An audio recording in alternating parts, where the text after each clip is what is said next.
Hello, hello. It looks like we are live. Today is Friday. Hello, how is everyone? And let me know where you're tuning in from. I'm on the East Coast, in the Eastern time zone, probably the Southeast United States for most of you. And I am, let's see, let me tell you a little bit about myself. I am a holistic nutrition and wellness specialist. I have been plant-based for nearly 10 years, and I love it. I love this lifestyle. I know that it's not for everyone, and I know that it may not seem easy, but it's worth it. And I'm here to help all of you, whether you need inspiration, whether you need accountability, any type of support, feel free to reach out to me, and I would be happy to help you on your journey. Now, if you haven't signed up for the wait list, I am going to be running a spring balanced body reset. So please make sure and sign up for that if you haven't already. I'm going to be sending some information on that shortly. But let's dive in. I just want to welcome all of you back. Thank you for trying to tune in from our Q&A on Tuesday. This is replacing that Tuesday Q&A for with our weekly live session. Today we're talking about why you're not losing weight and how to fix it.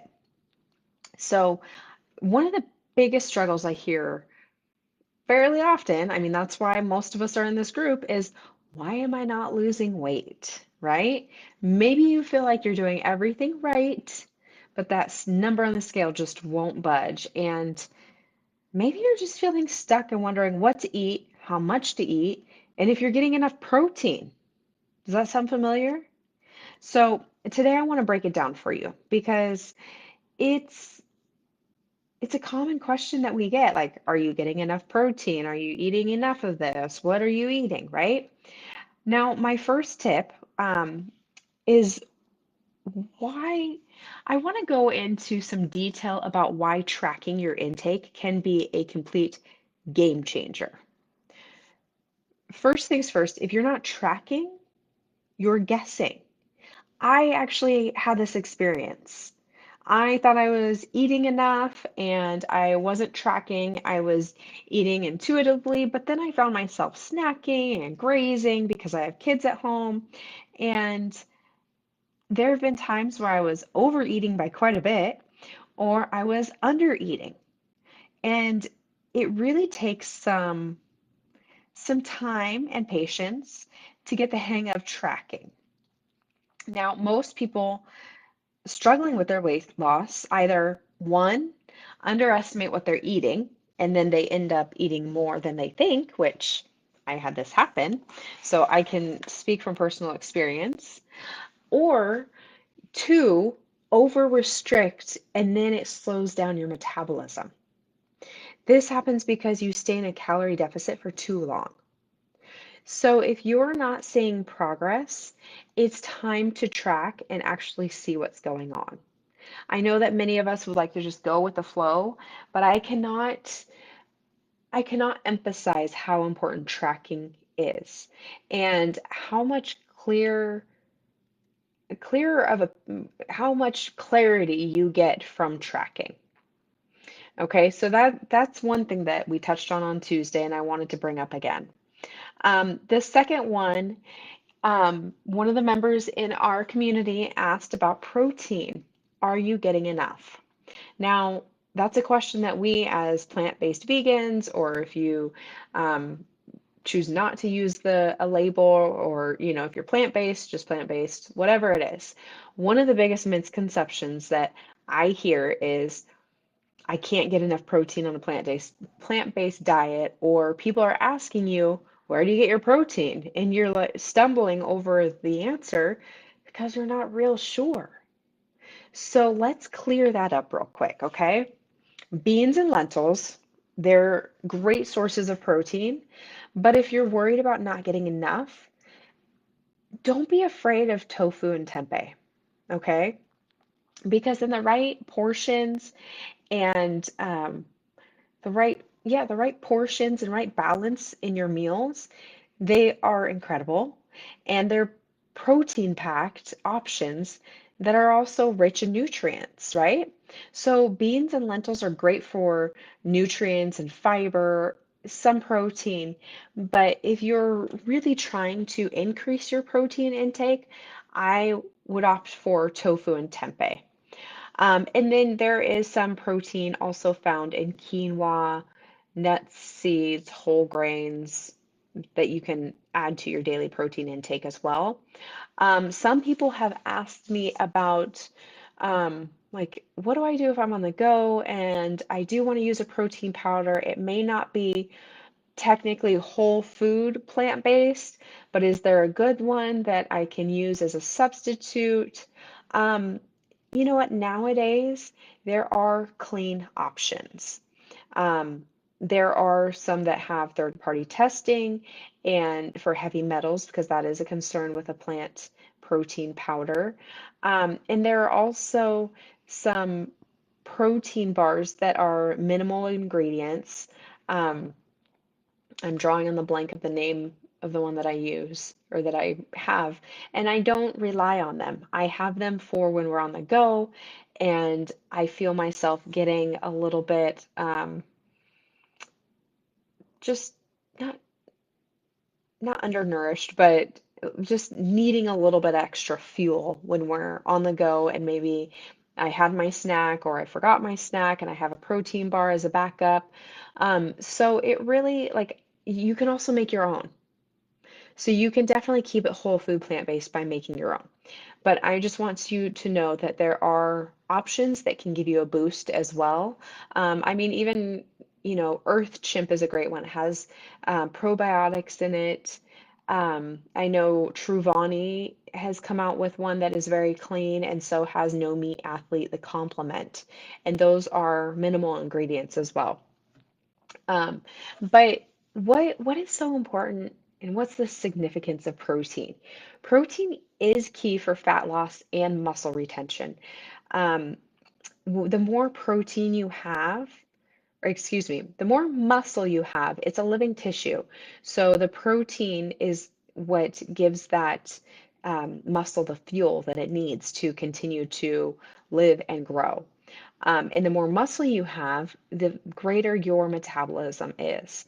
So it's not just this out of nowhere notion, but it's this, okay, I need to keep my metabolism ramped up.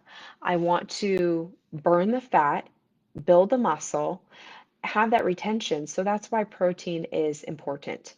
So do make sure that you are getting well balanced meals with protein, but also focus on those micronutrients, those phytonutrients, as well as, of course, those macronutrients, which we are never really lacking on a plant-based diet. Now, the veggie problem that I want to talk about and why you might be overeating. Now, as I touched on at the beginning, most of us are in one of two positions. We're either overestimating how much we're eating or we're over restricting. So most people struggling to lose weight have one major thing in common. They don't snack on veggies when they're actually hungry. Think about it. So if you won't snack on cucumbers or bell peppers or carrots when hunger hits, is it actually hunger or is it just a craving? What happens instead? You skip the veggies, you get super hungry, and then you overeat at your next meal. This is why having fiber-rich veggies throughout the day is a game changer. In fact, before I hopped on this live with you guys, I was munching on on some asparagus. I love asparagus. Um, so keep in mind that having those fiber-rich veggies throughout the day can be a game changer, especially for your weight loss journey. They keep you full, they reduce your cravings, and they help with portion control. Okay? Now, in terms of, so I'm talking about snacking, but what about snacking in general? Does it sabotage your weight loss? Snacking tends to be one of those sneaky habits that can that can absolutely stall your weight loss. So when you have the urge to eat something and you have recently had a meal or you're between meals, I want you to ask yourself these questions. Are you truly hungry, or is it just a habit? Are you eating enough at meals, or do you find yourself constantly grazing? Are you tracking your snacks or just letting them add up? Again, this is where your tracking comes in, right? And then if snacking is taking over, it might be time to reset your meal structure and focus on how to properly balance and create meals that are satisfying for you. Okay. And all of these habits and um, nutrition points we cover in both my one-on-one programs, which is my Wellness and Weight Loss Mastery program. It's 12 weeks. You have 8 one-on-one sessions with me, or in the Balanced Body Reset that we're going to be doing to kick off spring. That's the one I was talking about at the beginning, where I want you guys to get on the wait list. These are topics and ways that we assess your nutrition throughout those programs. So finally, I also want to touch on something else I touched on at the beginning, the deficit. And have you been in a deficit for too long? It's something that doesn't get talked about enough, but if you've been eating too little for too long, your metabolism can slow down. So think of an athlete or how about a fitness competitor? So what they do to really shed the fat is they start ramping up their low intensity cardio while also going into a calorie deficit. But the more time that you give yourself, the better, because you don't want to push yourself into an extreme mode of starvation and restricting yourself, because then it's going to backfire, and you are going to see food and you're going to say, I need to eat, right? Because I've been restricting myself for too long. So the general rule of thumb when you're starting off on your weight loss is find your TDEE, which is your total daily energy expenditure. Find out what that is, and there's some calculators to do that. And then deduct about 10% of your TDEE to be in a deficit. And that is a good starting point for your weight loss journey, because if you go too much above 10% for too long, then it's going to stall your metabolism, because then your metabolism doesn't know what to expect or when to expect a healthy, nourishing, balanced meal. So you can slowly increase that deficit as you start to see the weight loss. Now, another point that I touched on was the low intensity cardio. So the low intensity cardio is getting your body moving, phase two in your heart rate zone, or zone two, because that's where most fat loss is efficient. So in addition to that, strength training, especially as we age, we there are more and more studies coming out that as we age, having more muscle is healthier for us. It's going to contribute to longevity. So, what do you want to do? You want to be in a slow calorie deficit.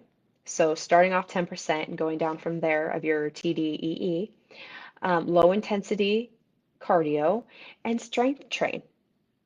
And when it comes to snacking, snack on vegetables.